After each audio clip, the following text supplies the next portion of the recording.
내란 전담재판부 설치를 놓고 아직도 가닥이 잡히지 않고 있습니다.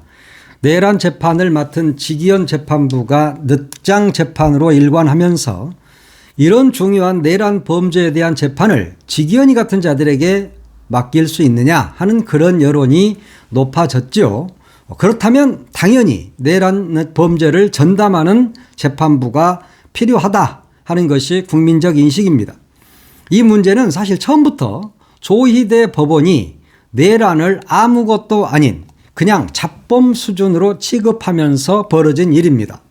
잡범도 아니고 그냥 식품위생법 정도 위반 이 정도로 생각을 하니까 식품보건을 주로 재판을 해오던 지기현이한테 맡기게 됐고, 그러다 보니까 지기현이는 뭐가 뭔지 모르고 지금 헤매고 있는 겁니다. 애시당초에 조희대가 내란 범죄의 중대성을 인식을 하고 서울고등법원에 전담재판부를 만들었더라면 아무 문제가 없었습니다. 그렇지만 조희대는 자신도 내란에 가담했기 때문에 내란과 관련된 것이 낱낱이 밝혀지는 게 두려웠던 겁니다. 그래서 대충 뭉개고 능력 없는, 형사재판 제대로 해본 적도 없는 지기현이한테 맡긴 것이죠. 그래서 민주당 등 범여권에서는 내란 전담재판부가 필요하다 이렇게 인식을 하고 추진을 하고 있는 겁니다. 그런데 여당 내에서, 범여권 내에서는 필요성은 모두 다 인정하고 있습니다. 그런 공통 분모가 있죠. 그렇지만 위헌 논란, 재판 지연 논란 이런 것들을 두고 현실적 조정이 지금은 필요한 때다라는 이야기를 하고 있습니다. 어젯밤에 이재명 대통령이 정청래 민주당 대표 그리고 김병기 원내대표를 용산으로 불렀습니다. 그래서 저녁을 같이 했는데 2시간 반가량 번개 만찬을 하면서 여러 가지 논의를 한 것으로 알려지고 있습니다. 지금 여당 지도부와의 만찬은 111일 만에 처음이라고 그러는데요. 이 자리에서 이재명 대통령이 개혁 입법은 국민의 눈높이에 맞게 처리됐으면 좋겠다라는 입장을 전했습니다. 그러니까 이 당정이 개혁 입법과 관련해서 입장을 조율하고 향후에 사법개혁을 어떻게 하는 것이 좋겠느냐 하는 그런 큰 그림을 그렸을 것이다 하는 가정을, 그런 생각을 할 수 있을 것 같습니다. 대통령 비서실에서도 개혁, 사법개혁, 그러니까 법원개혁의 정당성은 인정을 하고 거기에 힘을 싣는 그런 발언을 했다 이렇게 이야기를 했습니다. 우상호 정무수석도 개혁은 미루지 말되 지혜롭게 하라 하는 것이 이재명 대통령의 지시다 이런 이야기입니다. 개혁은 미루지 말되 지혜롭게 하라. 그런 말은 실용주의적 선에서 개혁을 해야 된다 하는 이야기를 한 것 같습니다. 어제 우상호 정무수석이 매불쇼, 유튜브 최욱이가 진행하는 매불쇼에 출연을 했죠. 여기에서 내란 전담재판부는 필요하다. 다만 1심부터 적용하는 방식은 위헌 소지가 있으니까 2심부터 시작하는 것이 더 지혜롭다라는 이야기를 했습니다. 이미 진행 중인 윤석열 1심 재판이 흔들리는 상황을 대통령실에서도 원하지 않는다 하는 입장을 전한 것이죠. 그런데 또 우 수석이 한 말 중에 이런 이야기가 또 있더라고요. 당이 너무 밀어붙이면 대통령은 요즘 왜 이래? 이렇게 말씀을 하신다라고 우 수석이 이야기를 했습니다.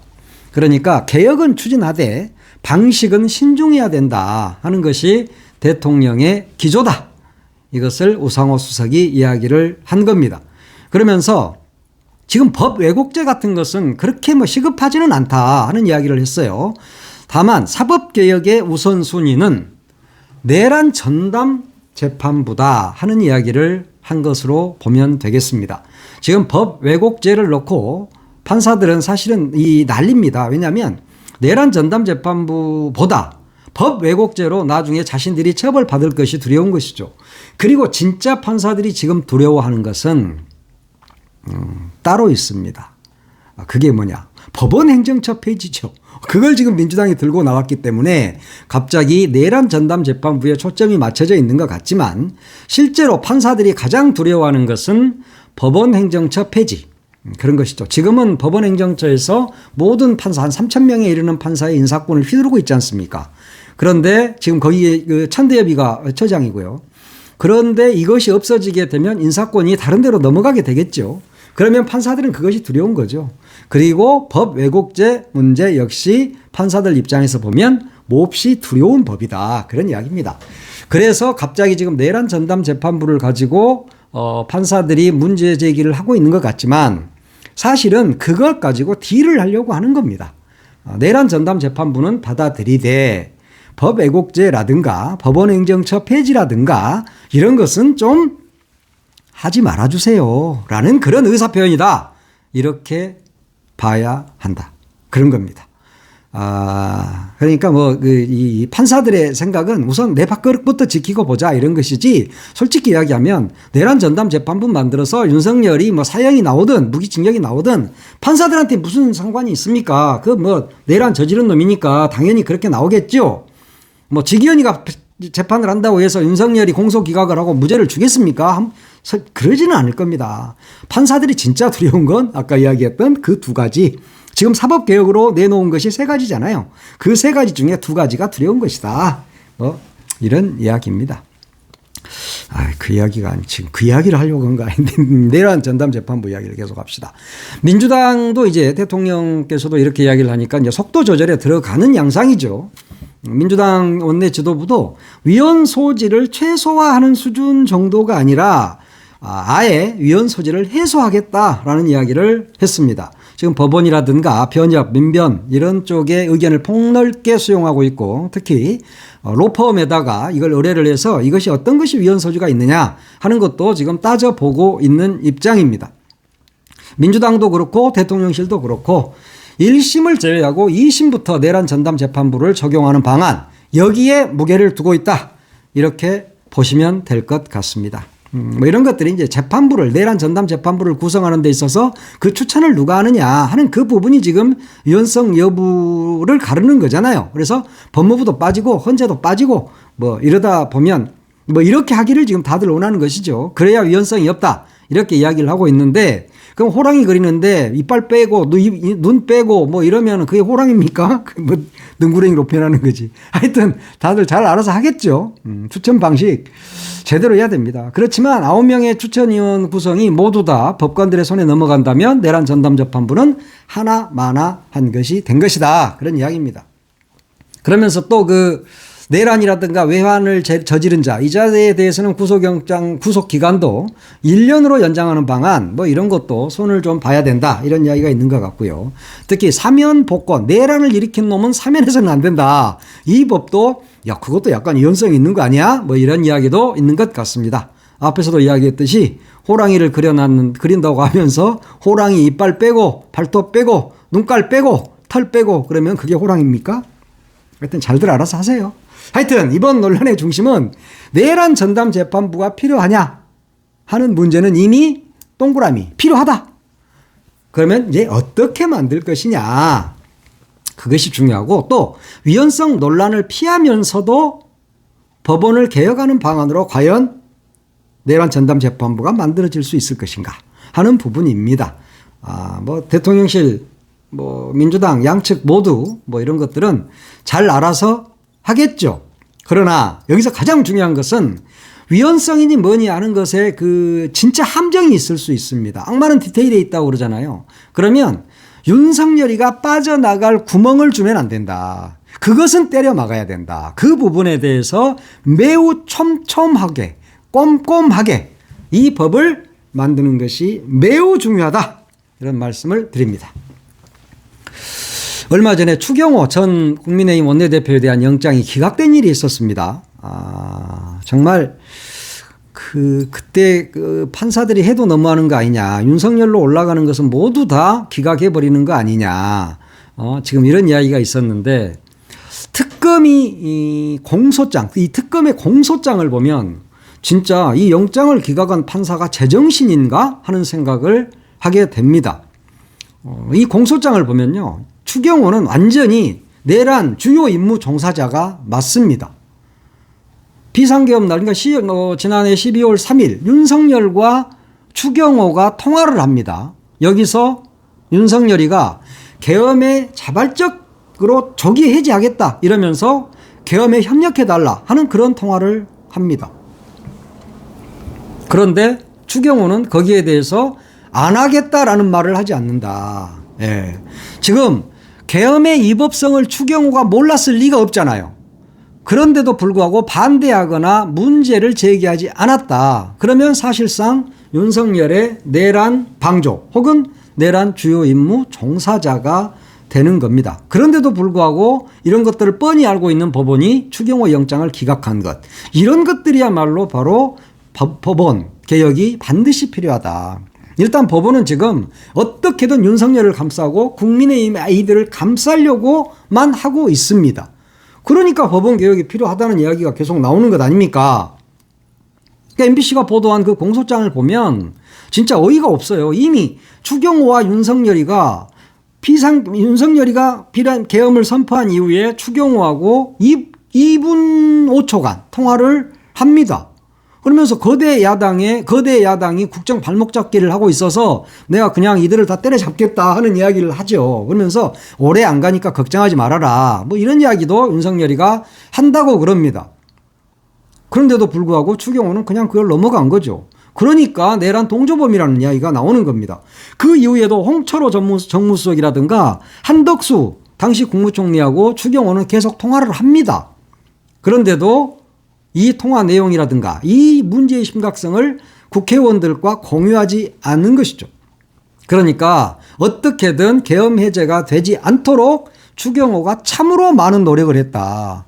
그래서 윤석열이가 내란에 성공할 수 있도록 하기 위한 발판을 놔줬다. 추경호는. 그런 이야기입니다. 추경호는 그런데 그때 곧바로 계엄이 있기 하루 전인가요? 그때 공천 대가로 20억 원을 받았다는 보도가 나온 적이 있습니다. 그러니까 추경호 입장에서는 이판사판인 거죠. 그렇지 않아도 20억 받은 걸로 인해서 어차피 내가 뭐 감옥 가야 되는데 계엄이라도 해가지고 다 뒤집어 엎어가지고 윤석열이가 모든 실권을 다 잡게 되고 법원도 검찰도 모두 군인들한테 넘어가게 되고 그러면 윤석열이가 나는 봐주지 않겠어? 하는 심리가 작동하지 않았겠습니까? 그러나 추경호 입장에서는 계엄해라. 그래 성공해라. 그래서 추경호가 국회 엘리베이터를 타서 어떤 사람한테 그런 이야기를 했다는 증언도 있었잖아요. 계엄이 성공했더라면 좋았을 걸 이라는 뉘앙스로 이야기를 했다는 증언도 있습니다. 그런 것들이 추경호 입장에서는 윤석열이가 계엄에 성공해서 나 20억 받은 것도 좀 뭉개주고 그러면 참 좋겠다 하는 생각을 했겠죠. 그래서 추경호는 동조했다. 그런데 법원은 그놈 영장을까지 기각해버렸다. 이러니까 법원은 지금 법원을 믿을 수는 없다. 이런 이야기입니다. 하여튼 이제 이 내란 특검, 조은석 특검은 14일에 마무리가 됩니다. 지금 수사 기간 동안에 다 제대로 하지 못한 거 이것은 국수본으로 이첩을 하죠. 그런데 이미 조은석 특검에서는 추경호에 대해서는 불구속 기소를 했습니다. 그러니까 지금 보면 추경호는 범죄자다. 이제 재판을 받아야 된다 하는 이야기입니다. 앞에서 그 우상호 수석이 매불쇼에 출연했다는 이야기를 했었는데 매불쇼에서 또 이런 이야기를 하더라고요. 이재명 대통령이 그랬답니다. 이재명 대통령이 늘 하는 말이 있답니다. 나는 설레발 치는 사람은 절대 안 쓴다. 설레발 지금 친명이랍시고 설레발 치고 있는 인간들이 너무 많잖아요. 그런데 이재명 대통령이 그랬답니다. 나는 설레발 치는 인간은 절대 안 쓴다. 이 말이 왜 나왔냐면 이제 그 진행자가 자꾸 물어보죠. 그 현지 누나 건 있잖아요. 김남국이하고 그 누굽니까? 그 민주당 원내 수석 부대표라는 문진석 의원하고 그 주고받은 문자가 있잖아요. 거기에 현지 누나 훈식이 형 이야기가 나오잖아요. 그래서 그 문제에 대해서 그러면 진짜 현지 누나가 거기에 뭐 개입한 거 아니야? 뭐 이런 이야기를 하니까 우상호 수석이 이재명 대통령은 설레발 치는 사람은 절대 안 쓴다. 그러니까 김현지 부속실장도 설레발 치지 못한다라는 이야기를 명시적으로 한 겁니다. 총무비서관 때는 내부 인사를 할 수 있죠. 내부 인사 이 사람 요리 돌리고 저리 돌리고 인사는 뭐 할 수 있는 누군가는 해야 되고 회사에서도 다 총무국장이 다 합니다. 그러니까 대통령실에서도 마찬가지죠. 총무비서관이 그걸 하죠. 그러니까 김현지 부속실장이 총무비서관일 때 그런 일은 했지만 고위직 인사에는 전혀 관여한 바가 없다라는 이야기를 했습니다. 이재명 대통령이 누군데 밑에서 설레발치고 그래서 국정을 흔드는 걸 용서하겠습니까? 그것을 모르고 문자나 보내가지고 인사청탁이나 하고 하는 그런 사람들이 문제인 거죠. 실력 있으면 자기 실력으로 가야지. 어떻게든 줄 잡고 낙하산으로 어떤 공기업의 사장으로 대표로 이사장으로 가려고 하는 그놈들이 문제 아닙니까? 이 못된 놈들인 거예요. 그리고 또 한 가지는 기관장 인사는 정권을 잡으면 자기 사람을 씹는 게 맞습니다. 그래서 국정 철학을 함께 가야 되는 것이죠. 그래서 윤석열 정권 때 임명된 자들은 반드시 물러나야 되는 겁니다. 그런데 월급이 좋고 차가 좋고 비서가 좋으니까 안 가.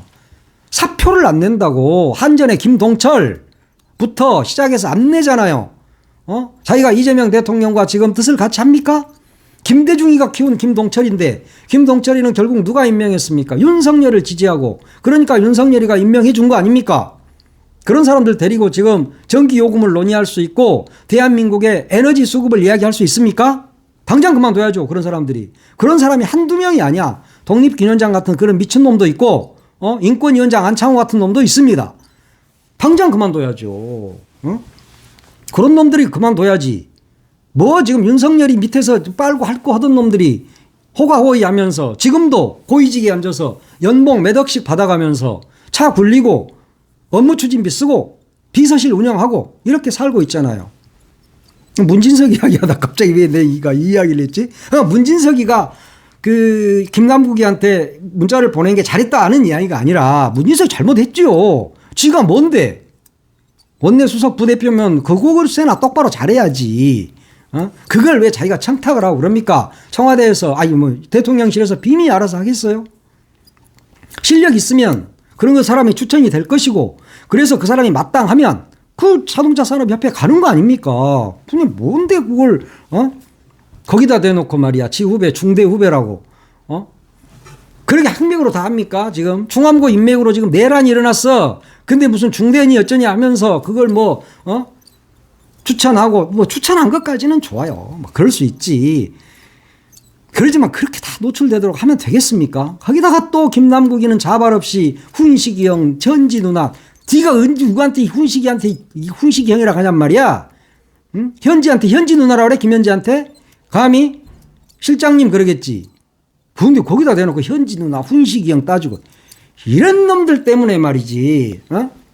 저 지금 죽도록 일하고 있는 이재명 대통령 얼굴에 떡칠을 하고 있는 거잖아. 이 말이 됩니까? 이런 것들이. 그건 안 된다. 하지 마라. 하지 마라. 하지 마, 좀, 제발. 하지 마란 말이야. 내가 이렇게 말하면, 너도 좀 해봐라. 이럴지 모르지만, 나 안 해요. 나는 그런 거. 해본 적이 없어. 평생 내가 직장 생활 30년 했지만, 사장이 다 알아서 하겠지. 그걸 내가 국장이라고 이거 이렇게 하세요. 저렇게 하세요. 하겠어. 그런 걸. 맡은 사람이 하는 겁니다. 이 나라를 누가 맡고 있어? 이재명 대통령이 지금 앞에서 선장으로서 끌고 가고 있잖아요. 그런데 도와주지는 못할 망정 말이야. 아니, 내가 지금 무슨 말을 이렇게 길게 하고 있지? 하여튼 그런 이야기입니다. 공공기관장에 대해서 내가 할 이야기가 많아요. 내가 중앙부처를 오래 출입했어. 그러니까 많이 알아. 내 스스로 많이 한다 그러니까 나도 참 얼척이 없어 보인다. 그리고 인요한 의원이 국민의힘 인요한 의원이라는 사람이 있어요. 미국 사람인데 순천에서 살다가 한국으로 귀환 특별 기와 1호 이래가지고 국민의힘 비례대표로 지난번에 당선이 됐죠. 그런데 이제 거기까지의 과정이 윤석열이를 빨고 물고 핥고 아주 그냥 윤석열이만 보면 거의 강아지처럼 찰찰찰찰하고 그냥 우리 윤석열 최고 하늘이 내리신 분 이따위 소리나 하고 돌아다니던 사람이야. 그런 사람이 떡하니 비례대표 국회의원을 했어요. 그 전에 물론 김기현이 때 당 혁신위원장인가 뭔가 하다가 40일 만에 쫓겨난 인간이야. 능력이 안 돼. 그러니까 국회의원 깜냥이 안 되는 인간이야. 그런데 국민의힘이니까 이런 자를 비례대표를 준 겁니다. 그러니까 한 1년 반 정도 하다 보니까 지 옷이 아니야 이게. 지 옷이 아니야. 그러니까 국회의원이고 나발이고 때려쳤답니다. 오늘. 그런 인간들을 공천해서 비례대표로 하게 한 당이 미친 당이죠. 그 인요한 하면 생각나는 게 딱 하나밖에 없잖아요. 이준석은 싸가지가 없어. 지금 애미애비가 잘못 키웠어. 이 말밖에 생각이 안 나요. 인요한이가 뭘 했죠? 아이고 진짜 그동안에 세비 받아 먹고 뭐 밑에다 아그들 9명 두고 지 맘대로 부리고 뭘 했어 그동안. 이게 지금 대한민국 국회의원들의 모습이어야 됩니까? 이 사람아 인요한 윤석열이나 면회나 가란 말이야. 면회도 똑바로 좀 가고 윤석열이가 그렇게 키워줬으면 사람이 보답을 해야 될 거 아니야 보답을. 그래가지고 같이 내란범으로 잡혀가라. 이씨 하여튼 못된 인간들. 내 인요한이에 대해서 옛날에도 내가 그런 적이 있는데 응? 진짜 못된 인간이야. 그 인요한이가 엄마 또 하나 생각난 게 있다. 저 김건희 이야기 막 하니까 조폭도 가족은 안 건드린다. 이따위 잡소리를 했어요. 응? 인요한 이야기로 이야기를 맺겠습니다만 공공기관장들 진짜 네 자리가 아니면 나가란 말이야. 윤석열한테 임명받은 새끼들은 나가 좀. 나가라고. 일부 공무원들이나 이런 분들은 윤석열이가 주는 훈장 거기에 윤석열이라는 이름 찍어졌다고 그것조차도 안 받은 사람도 있잖아. 근데 윤석열이가 임명한 게 그렇게 좋아 그 자리가? 그지냐? 거기서 밥 빌어 먹고 살게. 이 못된 놈들. 그냥 나가란 말이야. 나가. 제발 공공기관장들 윤석열한테 임명받은 놈들 제발 좀 오늘이라도 사표 좀 내라.